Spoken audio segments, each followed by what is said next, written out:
We're going to look at ChatGPT made easy in this session. The first half is, let's have a look at what is ChatGPT. What are the features you need to be aware of? I'm going to keep this very much a beginner's guide to ChatGPT.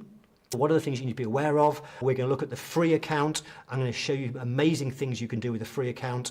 And then we're going to spend the second half looking at real life use cases. We're going to keep away from business stuff. We normally talk about business use cases, but today I'm going to focus on some fun stuff, some highly practical stuff, things that I use it for frequently in my personal life, which make a huge difference. Right, so let's have a quick tour of ChatGPT and look at what you can do inside a free account. So I just need to pull up this is a free account.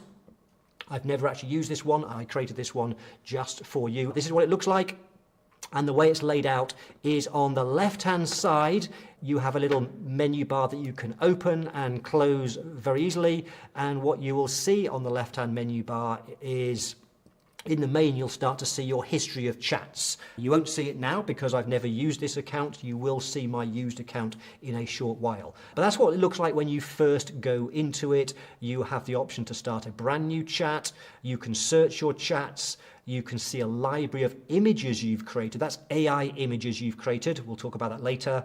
And you've also got Sora, which is video creation. If you're on the free account, it's highly limited. And also there's GPTs, custom GPTs, but on a free account, you cannot create your own. You can only get them from the store. So I'm not going to really talk about GPTs and Sora. They're not really beginner use cases. Let me now just close the sidebar. The main screen, what you have is right in the middle. It says ask anything, and that's where you ask it whatever you want it to do, and we'll look at lots of use cases. You'll see how to do that. If you don't like typing, you can hit the dictate button. We can use voice mode, which is pretty powerful. I prefer to use that on my iPhone. And then the plus icon gives you access to a whole bunch of tools, and there's some really powerful tools here. So we can add photos and files. We can drag in files and photos there. There's the study and learn. This came out in July. This is brand new. This is study mode. Study mode uses a Socratic style of questioning. So this is really useful if you want to learn something, probably better for people at university, for example. We can create images. We can get it to think longer using its advanced reasoning. We'll look at that later. There's deep research. You only have, as you can perhaps see as you hover over, 4 uses of it a month. So on the free account, there's some limitations. But the great thing about the free account, you also have web search, Canvas, and a few connectors. So there's still, Sam Altman was saying that with the free account, he wants people to still get access to almost all of the key tools, even if it's limited usage. So there's some great stuff that you can do, and we'll talk about how you might use those tools. And then you have your settings, and the settings has now been moved back down to the bottom left. And if you are new to ChatGPT, you would certainly want to check out the settings. Let me take you through some of them. So customizing ChatGPT is where you can create your custom instructions. This is where you can tell it how you want it to respond. This is where you can tell it something about you. I think this is really useful, but I'd also say it's for intermediate users. If you are a complete beginner, I wouldn't start here straight away, but if you're starting to use it more, I love it. It's a great feature. That's under customization. If we go into settings, there's a few things that we can now set. For example, the accent color. You can choose the color that your prompts come in as in a background, just to differentiate them from the responses you get. I don't get excited by that, but if you like color, then there you go. You might want to use that. Language is set to auto-detect. I would recommend that if you are English speaking, you select English. And part of the reason for that is because when I use the dictation mode on my phone, it then translates it into Welsh and gives me an answer in Welsh. And I have no idea why. I'm not the only person that's mentioned that. It's happened to thousands of people for some reason. So switching it to English hopefully fixes that.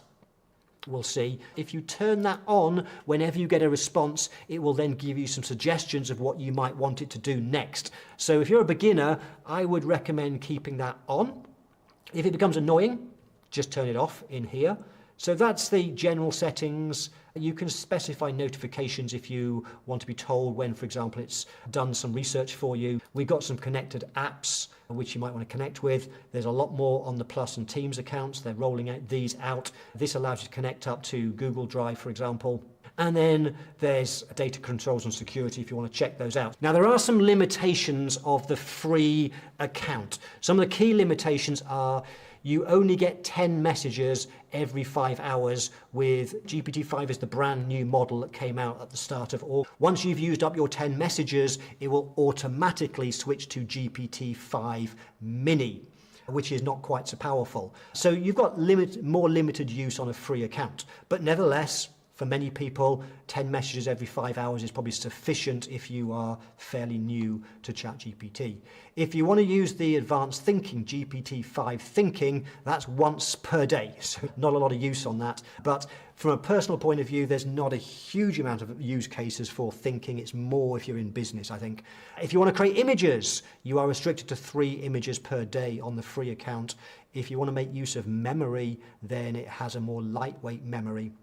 Memory is a feature that came out some months ago, which now memorizes things across your chats, which I find personally really useful because then it starts to learn things about you beyond the chat that you're in. And I'll give you some use cases from my point of view where I find it really useful. The free account can do some amazing things.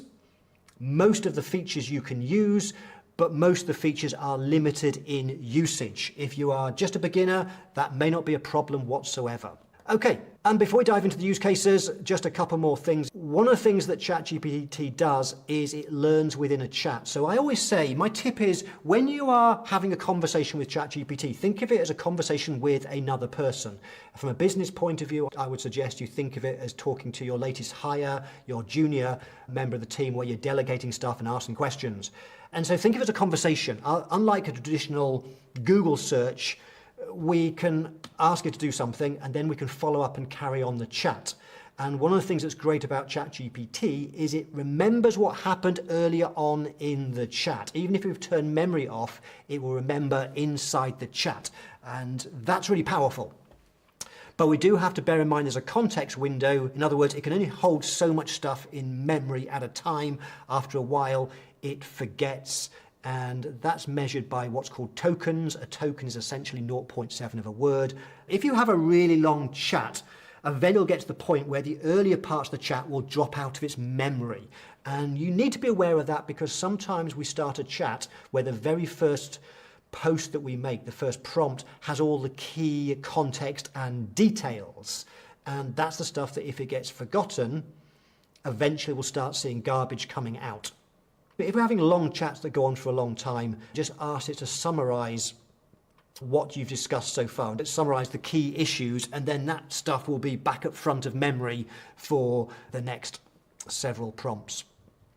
Start a brand new chat every time you are going to start something completely different, a new project. And you'll find that before long, you will probably end up with lots and lots of chats, as you'll see with mine. So I'm going to switch across right now to my account. This is my account. You will see I have some different features. All these things with icons are custom GPTs. It's a powerful feature of the Plus and the Team plan. And also there's some folders which are my projects. And then below that is my history of chat. And I must have hundreds and hundreds of chat messages going on. Let's talk about use cases. What can we use it for? And I'm going to focus on non-business. There are many things we can use it for in our businesses, in our accounting firms, whether it's strategic planning, financial analysis, whether it's business advisory, marketing, content creation, creating SOPs, standard operating procedures. There are dozens and dozens of use cases from a business point of view. And sometimes people think, it's just for business, but no, there are so many things from a personal point of view, and I would guess I use it, I know I use it every single day for business, but I probably use it every single day for personal use. There's always something I'm using it for. So let's have a look. Let's look at some things that we can do. And the first one I am going to show you, and just bear with me a second because I'm going to open the prompt up so I can show it to you.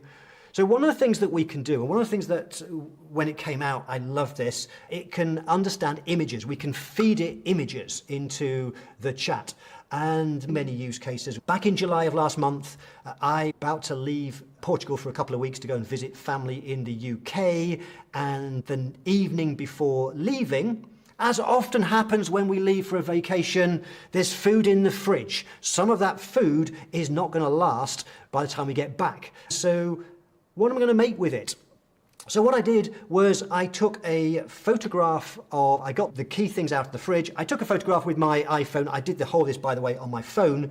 I took a photograph of the contents and I said this, I said, make a list of all the food you can see. And so it went away and it listed everything. Now, I asked it to make a list first. This is a two-stage prompt. I asked it for a list because sometimes it does make a few mistakes, and in this case it did. It was 90% correct. It was extraordinary how it picked up things from, if you look at this image, it's not that clear, but it picked up most things correct. I just had to correct a few things, and I had to say the tin mackerel is actually chickpeas and the rice is tabbouleh, and you missed the cream. In Portuguese, it's called nata para cozinhar. And so it gave me the chance to correct it. That's why I asked for a list of it. And this list, by the way, was created in something like 3 seconds. It's really that quick. So then what I said was, give me recipe ideas for dinner using as many ingredients as possible, and we must eat the chickpeas because I love chickpeas and I really didn't want to waste chickpeas. So I asked it for recipe ideas and it came up with a number of ideas: creamy chickpea and spinach skillet with crispy ham and tabbouleh, and it then gave me the step-by-step cooking instructions, and then I didn't actually understand how to cook one of the ingredients. So I took a photograph of, because it's in Portuguese, so I took a photograph of the cooking instructions in Portuguese and said, I'm going to have couscous instead, translate the cooking instructions, and then it did that. And then when we got back from the UK, we'd not been shopping, so I took some stuff out of the fridge and I said, give me some, identify the stuff there and give me a whole bunch of recipes. So that's a fun use case, but really practical. Take a photograph of your fridge and ask it to come up with meal ideas. Second use case I want to share with you. Some of you, Steve, you will know this. I am a fan of beer. I love beer. I also love wine since I've been in Portugal, but I do love my beer. And sometime earlier this year, I was on vacation in Czech Republic. I was in Prague, and of course I had no idea which one would be my favourite. So I then took a photograph and then asked it I gave it a bit of my beer tastes and asked it then which one it would recommend. And the one it recommended was superb. So I now have a chat, which if I just go to my sidebar, one of the things that I love is if you can't find your chats, then you can always just use the search. So if I typed in beer, it's going to come up with hopefully my beer prompt in a few seconds. There you go, beer. So again, this is a great use case. Now what happens is it builds up. It's starting to understand over time my preferences. In fact, just the other day we have a rooftop bar and they have a happy hour and they specialize in beer, and they have this chalkboard with all these beers on. It's hard to read it. I took a photograph and just said, which of these beers will I like? Give me the top 5 in order. And then it went through and said the top 5. Well, it got that one 100% right because I love that beer. It's a Belgian beer. But I'd not had the second one, so that was the one I ordered. It's a German Weissbier. And at the end of it, what I then did, as I said, I chose number 2, and it's very nice. In other words, I wanted to make sure it knew that I liked that one, and it then recommended that I actually would probably like even more the Dunkel version. Well, I know I would, so now I'm on a mission to go and find that somewhere. So that's beer recommendations. Now, it might be you're not a beer drinker, but you could do the same idea with whether it's books or films. If you ever want recommendations for new films, new books, new music to listen to, start a chat called beer, books, wine, films, whatever it is that you like, and start to tell it what your current preferences are, and then ask for recommendations. And then afterwards, give it some feedback. I watched that film, I didn't like it because of this, and then it will update its memory within that chat to start to better identify what it is that you like. So that's getting recommendations. Okay, next one that's a really cool use case is travel planning. These are scattered all over the place. So I create a prompt for doing travel planning. And it's quite a long prompt, as you'll see. If you follow me regularly, you'll know that we do get better responses when we're more specific with our prompts. Sometimes we can just do a quick prompt, but sometimes we will get a better result if we craft better prompts. One of the things that I do is I have a library of prompts. If you're in the AI Academy, you've probably got access to this with dozens and dozens of prompts that I've created, where you can just grab them and copy and paste them straight into ChatGPT. It's a huge time saver, and one of them is my travel planning prompt. Let me just read a few bits to you so I can explain a few things. So it starts off with role and objective. So you are to act as an expert travel agent specializing in personal itineraries with in-depth knowledge of cultural sites, accommodations, transportation, and authentic local experiences. One of the things we know from prompt engineering is give it a role to play and it will give a better result. And then I've got the instructions of what I want it to do. And I've got very detailed instructions, but I've put in here, I want a clear step-by-step plan for a number of days trip, destination for travelers originating from origin. These things here in curly brackets are variables. So I'm a big fan of creating systems, things that we can just reuse over and over again. When you have a prompt that you really like and you want to reuse it but for a different circumstance, then save that prompt somewhere and use variables. So think of these as placeholders, but if these were placeholders, then every time I'd have to search through this prompt and put in the destination here, I'd have to go through and find all the placeholders. What I do is I put them in curly brackets, and then at the end of the prompt, I have a section called variables. So all I would need to do is copy and paste this prompt and then just say how many days, 3 days, I'll go to Croatia, it's going to be me and Sarah. We hate museums, I'm an outdoors person, our budget's $5,000. So I'm very specific with instructions, and then I give it some guidance as to the process I want it to go through, what I want it to create, the outline, and I want some feedback loops in here before it then delivers my final itinerary, and some guidance on the output format, and a few rules that it must obey. So the first thing it does is it asks me for some more information. So I've asked it to check with me other things, and so I just did a quick answer, which, by the way, if to save you typing, you can just hit on the dictate button and just dictate your answer. And so having done that, it planned my 3-day Croatia itinerary. It asked a few more questions to confirm. It had a couple of questions. Would I like to base it in Split or Dubrovnik? And is there any special experience I'd like to build in? And I said, yep, let's make it Split, but with a trip to Dubrovnik. And I'd love to do a island hopping boat trip as part of the trip. So it's now gone and built that into the 3-day itinerary. And then what it's going to do, because it's in the prompt, is it's going to ask if I approve of this itinerary. And if I say, yes, approved, I approve will do, it will now, as you'll see, in just a very short space of time, it should now create my finished itinerary. Now, it's taken a bit longer because since the start of August 2025, we now have ChatGPT 5, and ChatGPT 5, unless you specifically tell it otherwise by selecting the instant or the thinking, in this case, it's choosing to do the thinking, and that means it may take 15, 20 seconds. What you find is that you'll get a better response if it thinks things through, but it does take a bit of time. If you want the answer straight away, it will just use the instant. And that's fine for most things. If you want to know what the capital of Italy is, just go with instant, or it should actually do that anyway and just say Rome straight away. It's one of the new things we've got inside with this GPT-5. Right, next idea. Next thing that, as it's thinking, I love it for health and fitness. Some of you know I'm a health fitness freak. So what can we do with health and fitness? Well, there's lots of different, if you care about your health, lots of great things that we can do. So one of the things that I've done is I've given ChatGPT my medical records. I got those when I came to Portugal, my entire history of medical records, and it's a file something like that thick. And what I did is I've got them all as a PDF, series of PDF files, and I put them into ChatGPT. Now, I use a project for health and fitness. Let me just show you this very quickly as I go across to here.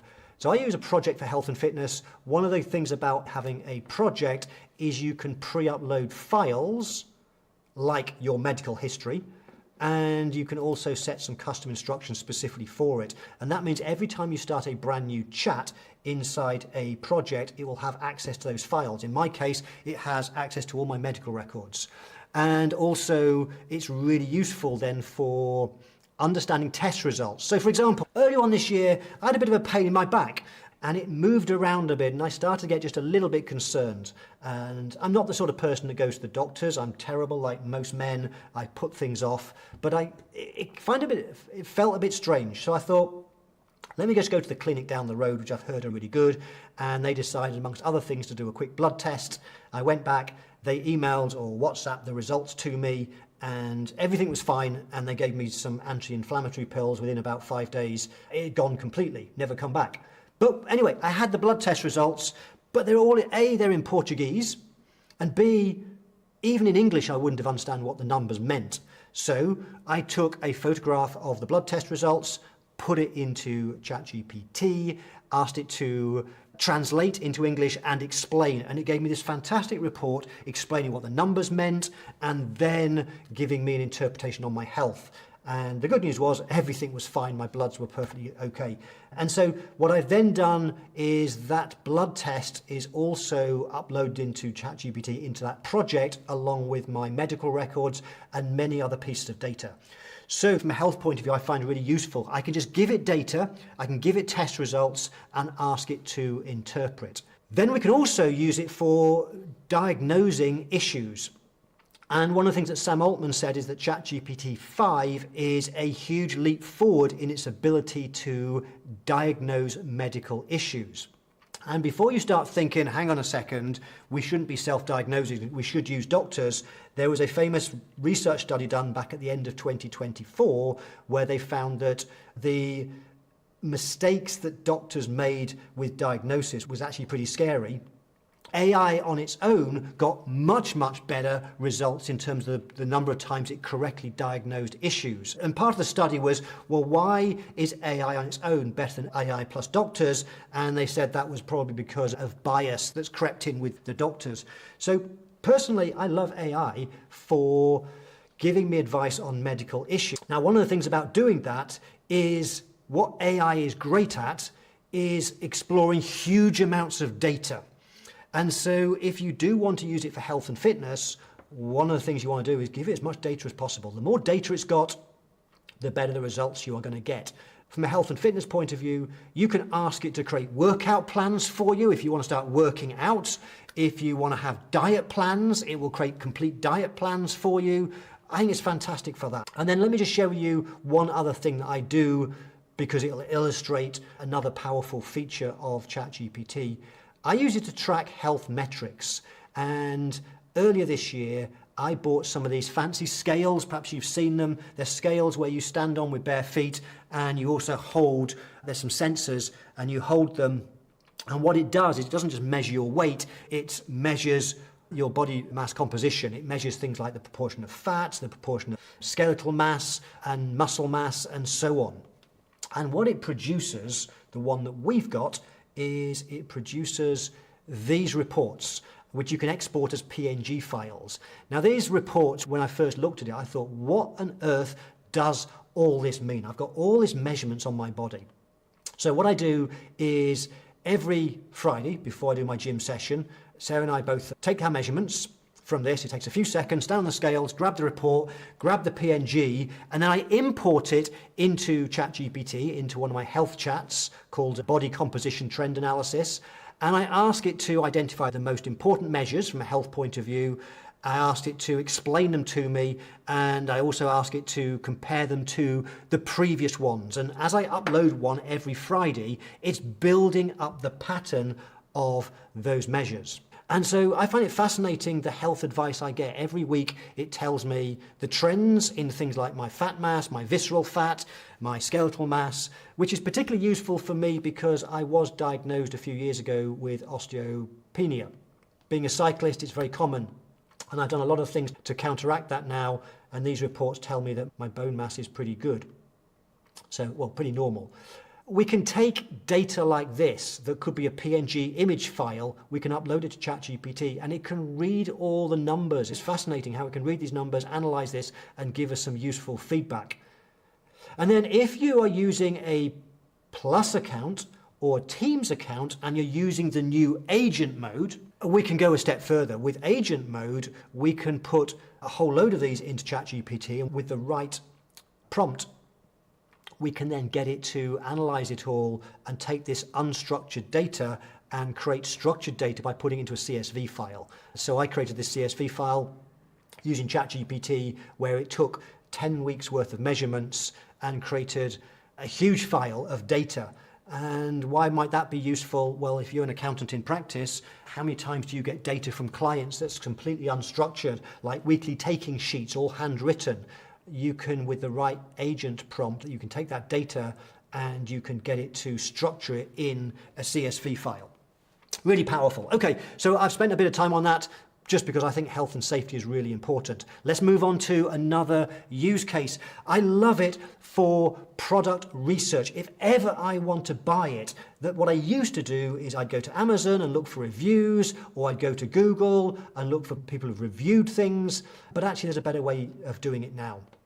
And that's using a feature called deep research, or agent mode if you want. But if you want a free account still, you do have access to deep research. It came out back in January 2025. It's one of the very, very best things that ChatGPT is good for. And so let me show you, I think is probably the easiest way of explaining this. Here we go. So when you are doing deep research, there is one of the tools where it says add files and more called deep research. So you must turn deep research on to do this. And what I did, let me go back to my prompt. I use this many times for buying all sorts of things, whenever I want to buy something. And I've turned this into if you're in the AI Academy, I will share this prompt. I use this frequently. I've got a couple of variables, product and needs. If I just go to the end, I'm a cyclist, by the way. So imagine I want to buy a new road bike. That's what I want to buy. That's the product. But that could be anything, any product.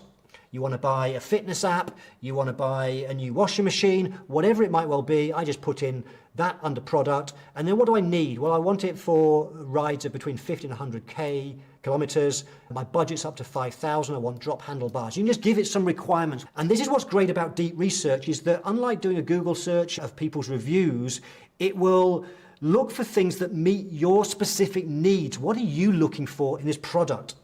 Everything I've bought as a result of the advice has been extraordinary. I bought a coffee machine, I've got a health app, a journaling app. I use it for so many things.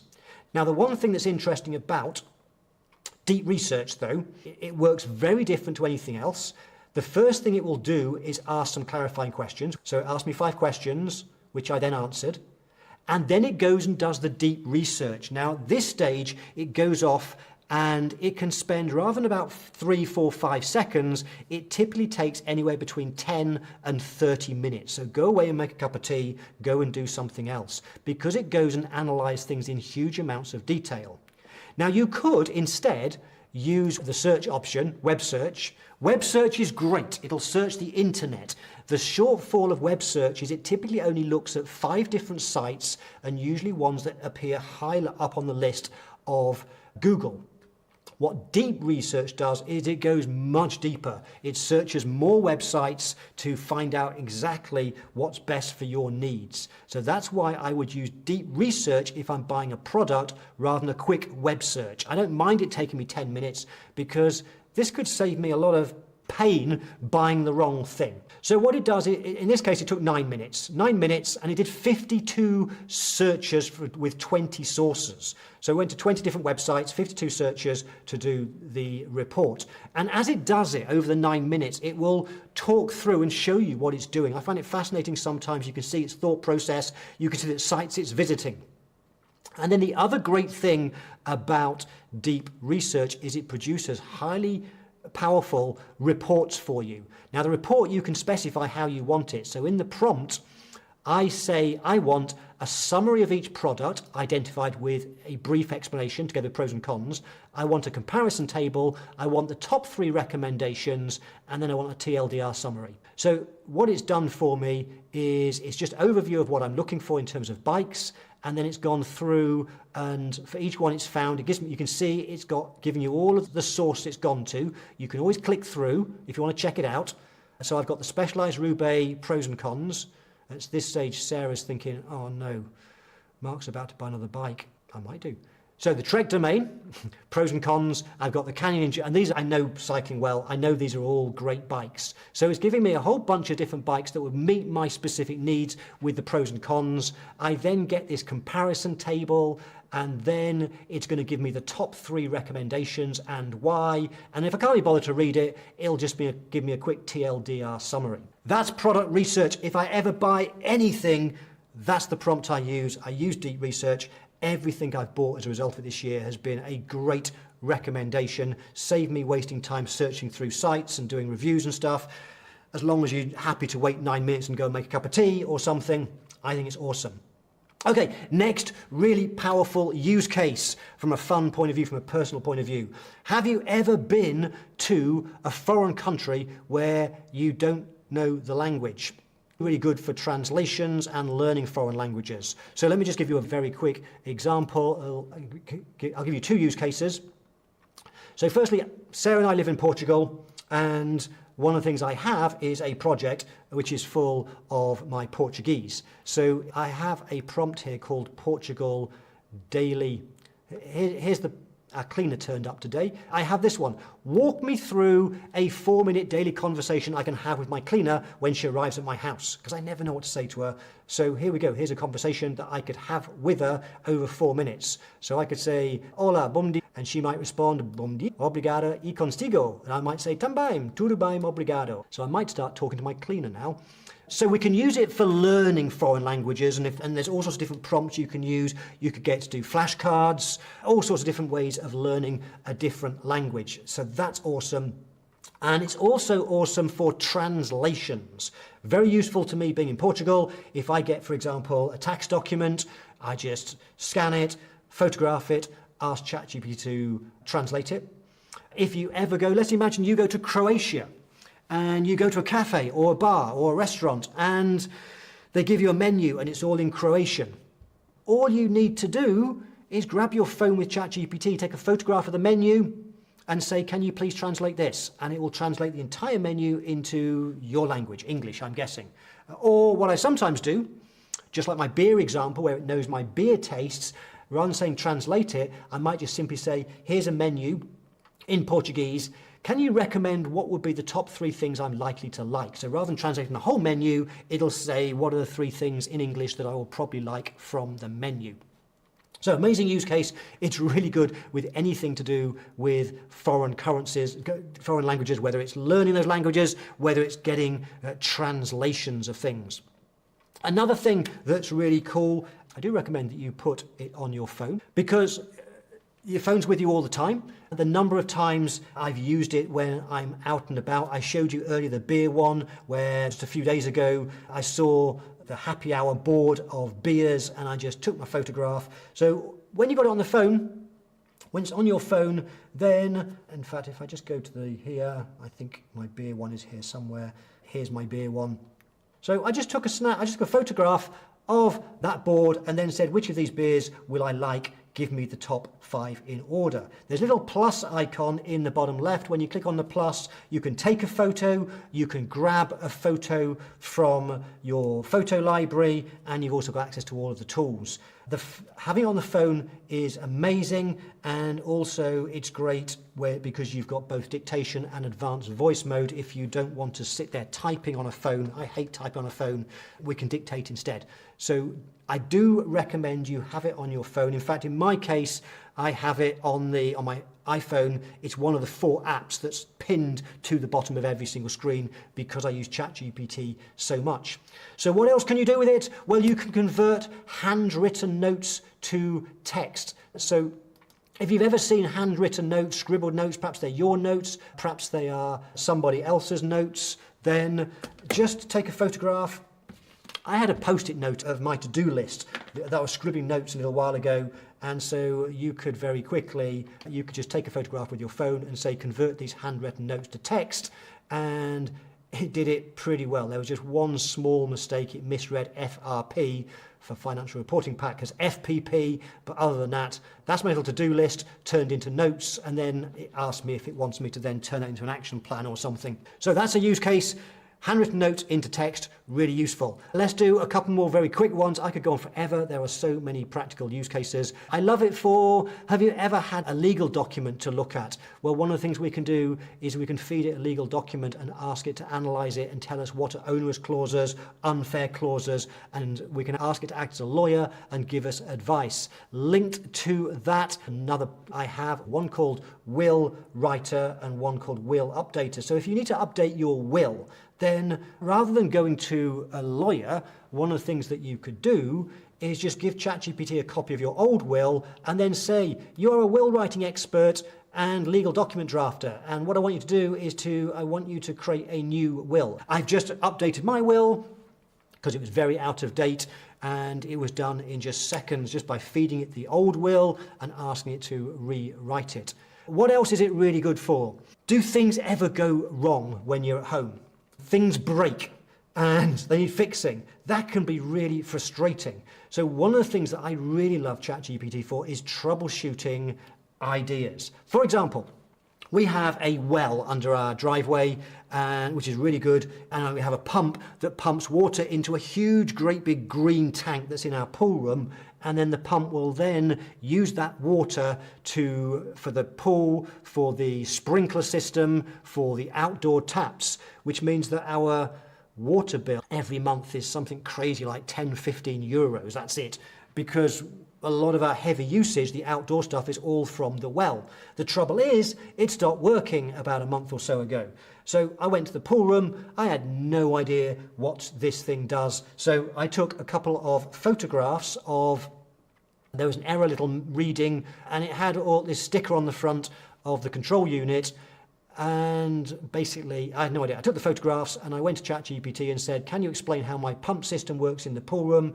And it came back, and I don't know if I could, let me see if I can find it quickly, what it came up with. But it was amazing, the result it came back with. If I just go to here. So I fed it those photographs. I've gone too far because that's lots of other things that go wrong. So I said, I need help with our water system. We have a well. And so I explained what the issue is. And it said, thanks for the images. You have this particular digital controller. It knows all about my controller. And then it went through and gave a clear explanation of all the numbers that were in Portuguese. And as it turned out, we'd had a power cut a while earlier, and so it crashed the system. It just needed a reboot. It was actually pretty simple. But I now have these full instructions for how the pump works in our house, which I think is extraordinary. And we've done that for so many things. When computers break, whatever goes wrong, we just give it to ChatGPT and say, help us diagnose this problem. If you're a beginner, start simple, but use frequently. The more you use this tool, you will start to realize it can do some extraordinary things in your life to save you hours of time. The more you use it, the more you'll figure out some amazing stuff. I also recommend, though, that if you're using it for business use, if it's business use, do not use the free account and don't use the plus account, because there are privacy and security and client confidentiality issues. If you use it in your accounting firm, for example, and you wanted to analyze financial statements, you are going to be in breach of data protection laws if you are on the free and the plus account. Also, please, in the comments, what was the most useful use case? Which one are you going to start using? Let me know in the comments what's the best use case. I would love to know. Bye for now.